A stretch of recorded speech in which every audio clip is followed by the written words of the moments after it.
In this video, we will focus on various aspects of electrical power supply system, and also we will learn from where and how the electricity came at our home.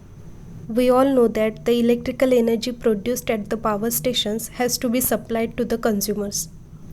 There is a large network of conductors between the power station and the consumers.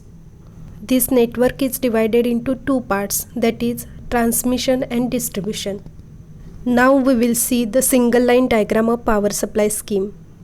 This is the single line diagram. From this we will easily learn how the electricity reach at our home or towards the consumer.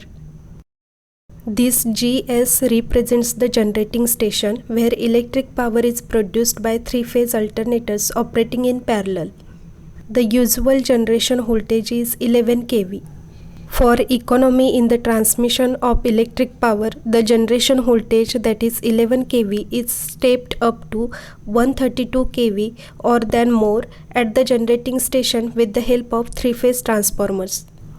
The transmission of electric power at high voltages has several advantages, including the saving of conductor material and high transmission efficiency.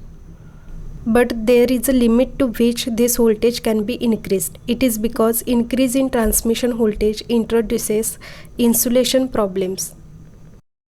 So that this primary transmission is carried at 66 kV, 132 kV or 400 kV. In this primary transmission, the electric power at 132 kV is transmitted by three-phase three-wire overhead system. This forms the primary transmission and the voltage is stepped down to 33 kV. This RS represents the receiving station. At the receiving station, the voltage is reduced to 33 kV by step-down transformers. From this station, electric power is transmitted at various substations. SS represents substations. This forms the secondary transmission. The secondary transmission line terminates at the substation where voltage is reduced from 33 kV to 11 kV.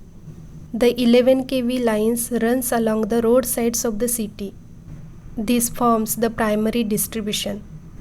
The electric power from primary distribution line is delivered to distribution substations, that is DS. These substations are located near the consumers. The voltage between any two phases is 400 volt and between any phase and neutral is 230 volt. This forms secondary distribution. That secondary distribution system consists of feeders, distributors and service mains. Feeders radiating from the distribution substation. It supplies the power to the distributors. No consumer is given direct connection from the feeders. Instead, the consumers are connected to the distributors through their service mains.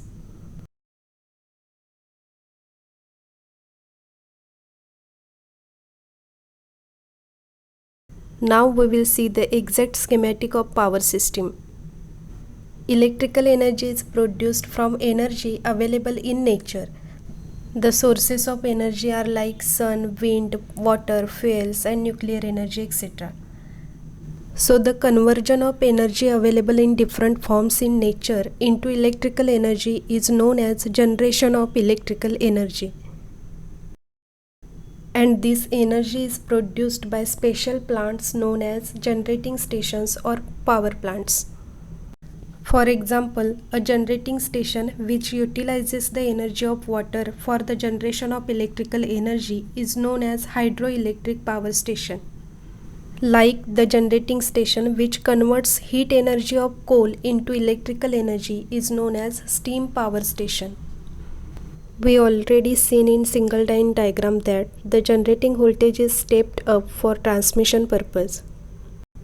The alternating voltage can be conveniently changed in magnitude by means of a transformer. Transformer has made it possible to transmit AC power at high voltage and utilize it at a safe potential. The voltage used for primary distribution depends upon the amount of power to be conveyed and the distance of the substation. The substations are situated near the consumer's locality and contain step-down transformers.